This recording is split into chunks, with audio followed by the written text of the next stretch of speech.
بسم اللہ الرحمن الرحیم۔ السلام علیکم۔ آدم علیہ السلام کے ہاں جو بھی بیٹا ہوتا تو اس کے ساتھ بیٹی ضرور پیدا ہوتی، تو اس بچی کے ساتھ پیدا ہونے والا بچہ دوسرے بچے کے ساتھ پیدا ہونے والی بچی سے شادی کرتا۔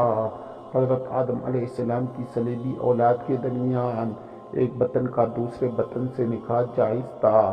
جب حضرت آدم و حوا دونوں دنیا میں آئے اور توالد و تناسل کا سلسلہ شروع ہوا تو ایک حمل سے ان کے دو بچے پیدا ہوئے، ایک لڑکا اور دوسری لڑکی۔ اس وقت جب کہ آدم علیہ السلام کی اولاد میں بجز بہن بھائیوں کے کوئی اور نہ تھا اور بھائی بہن کا آپس میں نکاح نہیں ہو سکتا، تو اللہ تعالیٰ نے اس وقت کی ضرورت کے لحاظ سے شریعت آدم علیہ السلام میں یہ خصوصی حکم جاری فرمایا تھا کہ ایک حمل سے جو لڑکا اور لڑکی پیدا ہو وہ آپس میں حقیقی بہن بھائی سمجھے جائے اور ان کے درمیان نکاح حرام ہوگا، لیکن دوسرے حمل سے پیدا ہونے والے لڑکے کے لیے پہلے حمل سے پیدا ہونے والی لڑکی حقیقی بہن کے حکم میں نہیں ہوگی، بلکہ ان کے درمیان رشتے منع کے حد جائز ہوگا۔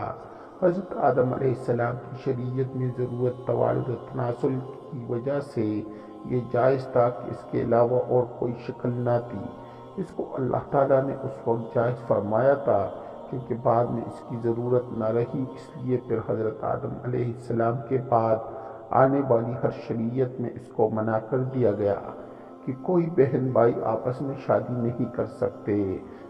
تفسیر مظہری میں نقل کیا گیا ہے کہ حضرت حوا رضی اللہ تعالیٰ عنہ کے بطن سے حضرت آدم علیہ السلام کی 40 اولادیں ہوئیں۔ ناظرین، چونکہ ہر مرتبہ کے حمل سے پیدا شدہ لڑکا لڑکی باہم حقیقی بہن بھائی کی طرح تھے اور ان کا باہم نکاح درست نہیں تھا، جبکہ دوسرے حمل سے پیدا شدہ پہلے والوں کے لیے اس طرح تھے جیسے چچیرے ہوتے ہیں۔ یہی وجہ ہے کہ قابیل نے حابیل سے اختلاف کیا۔ قابیل کے ساتھ جو لڑکی پیدا ہوئی وہ بے انتہا خوبصورت تھی، جبکہ حضرت حابیل کے ساتھ جو لڑکی پیدا ہوئی وہ اتنی خوبصورت نہ تھی۔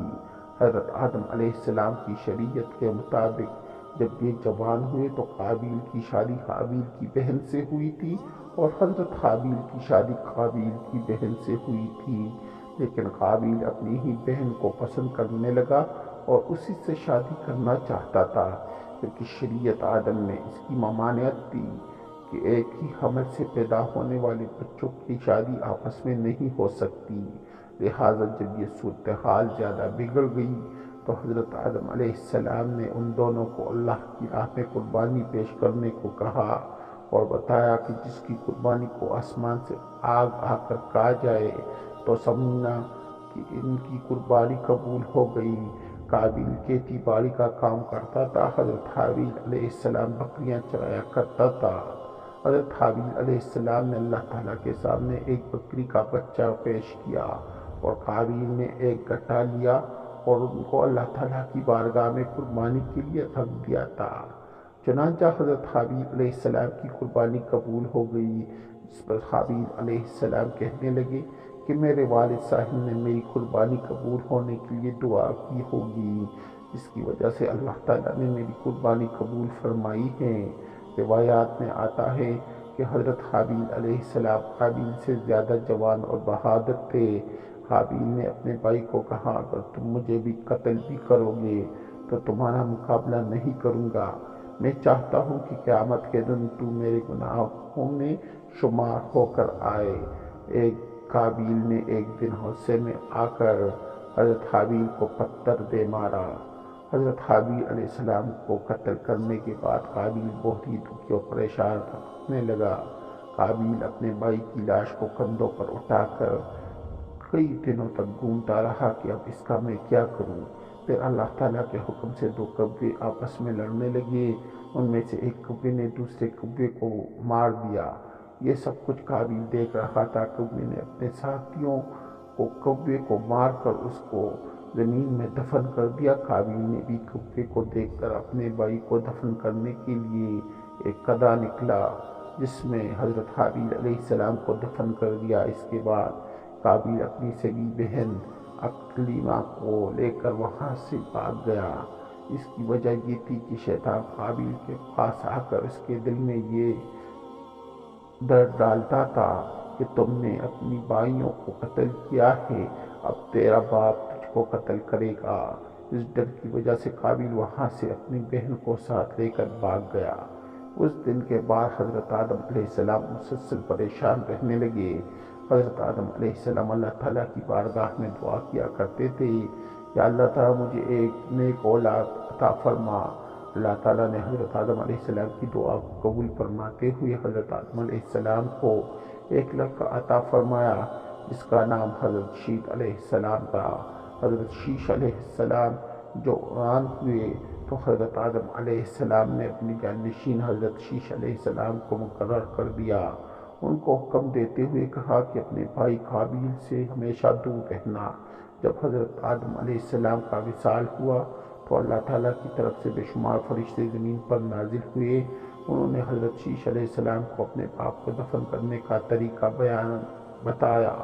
اس کے بعد بی بی حوا کا بھی وصال ہوا تو اس کے بعد زنا کی شروعات ہو گئی۔ اس کے بعد ایک وادی میں قابیل اور اس کی اولاد رہنے لگی۔ شیطان ایک آدمی کی شکل میں ان کے پاس آیا۔ شیطان نے ان لوگوں کو عیش و عشرت میں لگا دیا۔ شیطان نے ان کو ایسے ایسے کپڑے اور گانے بجانے کے طریقے سکھائے کہ وہ کبھی بھی ان کو بھول نہ سکے۔ انہوں نے ایک دن میلے کے لیے مقرر کیا جس پر وہ برہنہ عورتیں اور مرد اکٹھے سے شرکت کرتے تھے۔ ان میلے پر طرح طرح کے گانے اور موسیقی کی آوازیں آتی تھیں۔ اس طرح جو شخص مومن تھے ان کو بھی یہ آوازیں سنائی دیتی تھی۔ ایک دن ایک مومن کے دل میں خیال آیا کہ میں سب کچھ قریب سے دیکھنا چاہتا ہوں۔ ایک دن وہ مومن اپنے ساتھیوں سے چوری وہاں سے نکلا اور قابیل کے لوگوں کے پاس گیا۔ اس نے دیکھا کہ قابیل کی اولاد بے حیائی اور فضول کاموں میں لگی ہوئی تھی۔ اس شخص نے وہاں جا کر دیکھا تو وہ عورتیں بہت ہی خوبصورت اور حسین تھیں۔ اس حوالے سے روایت میں آتا ہے کہ حضرت شیش اور اس کے ساتھی بہت ہی حسین و جمیل اور جوان تھے۔ ان کی نسبت ان کی عورتیں زیادہ پیاری نہ تھیں۔ قابیل کی اولاد میں لڑکی تو بہت ہی پیاری تھی لیکن ان کی نسبت مرد زیادہ حسین جمیل نہ تھے۔ وہ شخص قابیل کی اولاد عورتوں سے بہت ہی متاثر ہوا۔ اس کے بعد وہ واپس آ گیا۔ اس نے مومنین کو بھی ان کی عورتوں کے بارے میں بتایا۔ ان میں سے جو کمزور ایمان والے تھے وہ قابیل کی اولاد کی طرف ہجرت کرنے لگے۔ اس کافی حد تک مومن لوگ بھی قابیل کے فتنے میں داخل ہو گئے تھے اور فضول کاموں میں شامل ہوتے جا رہے تھے۔ اس طرح وہ ایک دوسرے کی طرف مائل ہوتے تھے جہاں سے زنا جیسے کبیر گناہ نے جنم لیا۔ روایات میں آتا ہے کہ حضرت شیش علیہ السلام کے ساتھ رہنے والے ساتھیوں کی تعداد بہت ہی کم رہ گئی تھی، جبکہ قابیل کا گروہ کافی مضبوط اور طاقتور ہو چکا تھا۔ وہ حضرت شیش علیہ السلام ان کے ساتھیوں کو تنگ کرتے رہتے تھے، ان کو طرح طرح کی تکلیفیں دیا کرتے تھے۔ اگر دیکھا جائے تو زنا اسی وقت ہی شروع ہو گیا تھا جب قابیل اپنی بہن عقلیمہ کو لے کر وہاں سے بھاگ گیا تھا۔ اس نے اپنی بہن کے ساتھ ہی اپنی اولاد کو جنم دیا۔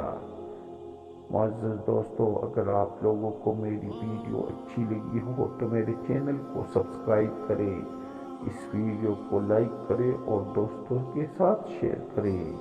انشاءاللہ آنے والی ویڈیو میں پھر ملاقات ہوگی، تب تک کے لیے اللہ حافظ۔